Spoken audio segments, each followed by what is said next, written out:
What's going on, guys? I hope you guys are well and warm, kicking it fly today, baby, because we've got one for you today. What is that? Well, I'll get right to it, my friends. Yesterday, Sunday, From the Stash podcast dropped a brand new episode. Go check it out. You won't be disappointed. Had Zaza from Zaza Genetics on there, and man, he was dropping some bangers. Happened to stumble onto the topic of testing your genetics. He said this. Well, yeah, I mean, it depends too. So I come into this game with just my dog knowledge. So I apply everything the same way I might breed a puppy. I apply that to. So I've never believed in testers. I don't use testers. And I got a whole team of guys who would love to participate, but I tell them to create your own is test your own, because ultimately, I think me and Chris had this conversation a couple of weeks ago. It's more like, when you step out the house, you don't step out half-assed. You step out, looking good, smelling good. And, a first impression is everything. So I feel like testers are a cop-out for breeders who really haven't prepared themselves for actually knowing what they're doing. So it's sort of a disclaimer to say, hey, just in case this herms on you or you have some undesirable traits, remember it's a tester. I don't operate like that. I'm more like, just know that anything that comes out of my stable won't give you anything undesirable. I mean, as simple as that. And yeah, there is a huge misconception about breeder versus grower. Is there half and half responsibility? Whose fault is it?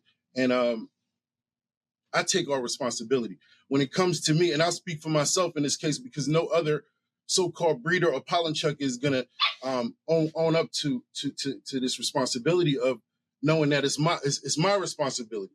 I need to have the proper tools to be able to stress test, strength test, and prepare genetics so that they don't show any weakness. They should. So, I mean, a dead ops OG, you could burn it with a lighter. I mean, you can put your light on it as much as you want. You can burn it. You can heat it up. I strength test those. That's what, like Chris said, going back to what he said, I strength test those in 100+ degrees all day. Mostly in the summer, I'm doing a heat test.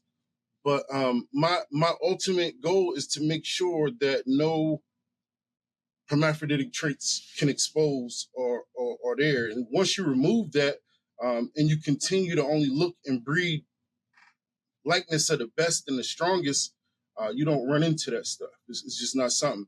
I put a money back guarantee. I know a guy who got upset. He's like, you can't put a money back guarantee on your seed or another breeder. That's impossible. All stuff herms. And I'm like, no, speak for yourself. I put a guarantee on mine.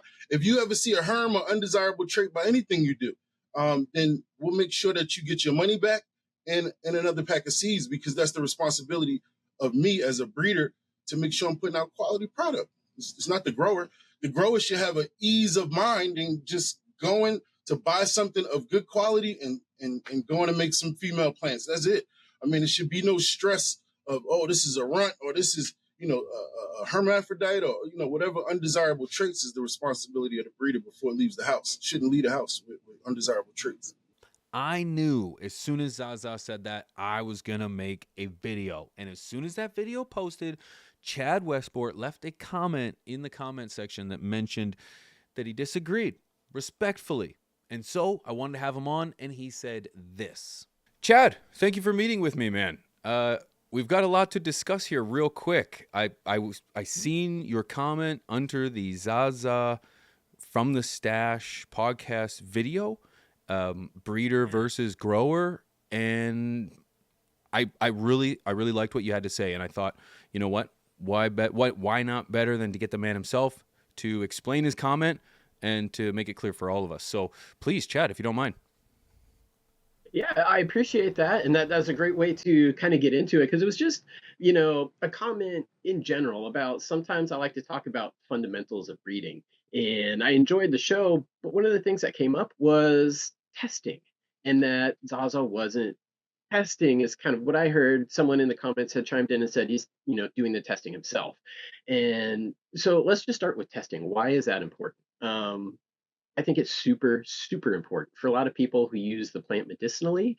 They're typically following the rules in their state. They may have 4 plants, 6 plants, whatever that is, but they kind of count on that for medicine. So if you were to not do your due diligence and just pass stuff to these people, and half of their harvest is not good, or maybe even more so, that really hurts. So to me, that's the number one reason why you should test. Commercially and for consumers, it's great because you're able to give phenotypic expressions, feeding schedules, flowering time, all of these different factors that are important. Um, but testing is crucial for that one aspect. And when I heard that, you're just doing in-house testing, a couple just fundamental alarm bells went off for me. One is the quantity that you're testing and the ability that you have to test individually. Um, I don't have a license. People who have big licensed facilities can run multiple hundreds at a time, do some proper testing themselves. So that is possible. Um, but here in tents in the home world, when we're dealing with, limited plant counts, you can't possibly test as many as you need to. And if you actually do, it's going to take you years to do it. Most people want to get things to markets quickly. So they're not taking years to run 10 here, 10 here, 10 here. So that's one thing. Um, but another very crucial part of testing is different environments and different growers, because you're going to run into all kinds of different issues, successes, and styles when you allow other people to grow them. I personally can't do it outdoors, but I have testers that do it outdoors for me. And so that allows me to kind of give people some educated feedback on specific regions. So yeah, I know it's kind of long-winded and we have more to discuss. We could dive into the details, but just fundamentally, when it comes to breeding or just putting out seeds for others, test your gear. That is like there's no negotiating that. Test your gear. That that seems pretty um obvious, I guess, is the best way to put it. I know that I grow a Chillet OG by Mr. Grow It, and the expressions through the color were expressions he had never seen before. So it was Mhm. kind of a testament that having his genetics grow in a different environment gave him something he had not seen. So me testing at that did work in its favor. You did mention something as well, how intersex traits are uh, almost not certain but prevalent always. Can you dive into that? Yes. Yeah, absolutely. So, intersect traits, all plants, the special plant we're talking about, they all have the ability to be intersex plants. Why? It's because of certain alleles. There's chromosomes, genes, alleles, and the loci is where it sits into there. That's all technical talk. You don't necessarily need to know that. It's going to bore you. But just think of it as genes. We have switches inside, and we all have heard about like phenotypic expression. Phenotype is based kind of on the environment. It turns switches on and off to get certain expressions. There are genes that control intersex traits that have light switches. Um, that's the fun part about studying this plant. Is way beyond our pay grade and tools. This is all like molecular science, gene editing. So we are relying on the experts for this. But there's a lot of people, particularly medicinal genomics, Chimera in Canada, who has done a lot of extensive genome mapping. And this is where I am getting this information from. That's how we know that it is possible. Uh, so yes, all plants have the ability to go intersex, but that doesn't mean that they will.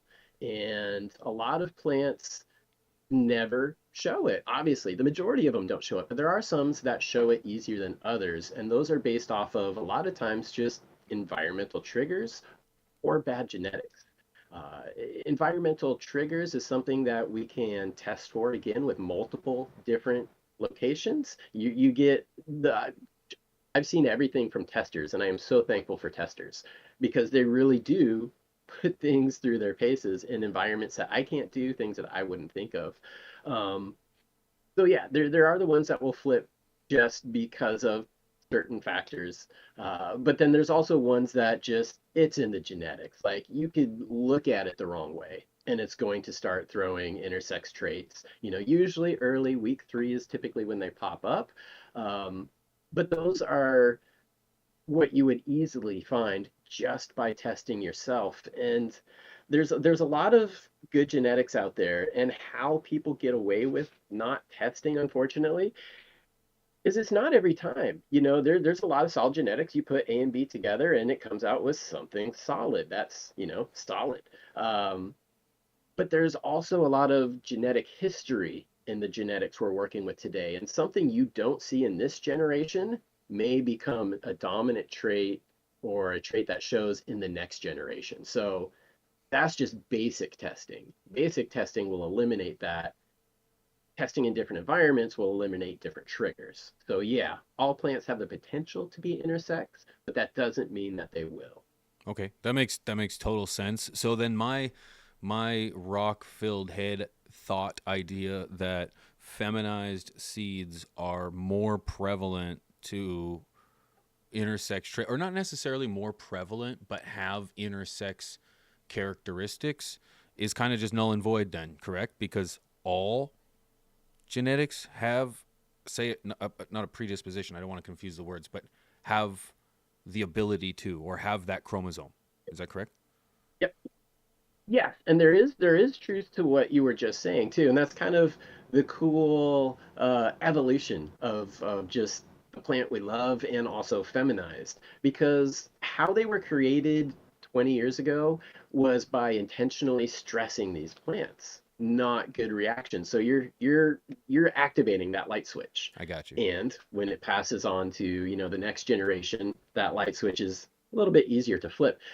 These days, we're doing it with sprays. Colloidal silver, STS is really the most common, silver thiosulfate. And what that does, it works with ethylene, it works with hormones. So it's a more of a natural biological process, an intentional process versus something of like, oh my gosh, I'm freaking out, and there we go. So there were more intersex traits with feminized in the past, but now with proper breeding techniques, we're, equal playing field, I would say. That's a fair assumption. Okay, well then I'm gonna quit with that argument then, because that's pretty much not the only argument, but that's one of the arguments in regards to feminized seeds, to which I've kind of avoided. You bring up you tossed my the pebbles around in my head. Good. Going back to what I was just saying about what may not show in this generation will show possibly in the next Okay. generation, and with S1. So with selfing, which is feminizing, the process of making feminized, that first generation, which most feminized seeds are, they're S1. um, you typically get the best and the worst expression from that lineage. And that's not just, the parents, that's the grandparents and sometimes even the great grandparents. So if the great grandparents maybe had intersex traits, but somebody bred with it, didn't see it, bred with it, didn't see it, that could come back in the S1 in the feminized version. So again, not a clear cut answer on that, No, but you but are, but that it could be another reason. it does kind of fall back on what you said, that if they're done properly, and in today's day and age, if you're doing it properly, it should weed that out. So it kind of Yes. it suggests the importance of testers. Yay or nay? Yay. Yay. Chad, thank you, man. I just wanted to get your quick opinion on the comment, let you express yourself, because I know you weren't trying to start anything. I think, you and I are kind of on the same page. It's like we just want to, or I'll let you speak for yourself, but it's like you just want to ensure that there's some good information out there. Yeah, absolutely, 100%. And this, thank you for mentioning that, because it totally was not meant to throw shade at Zaza or anybody in particular.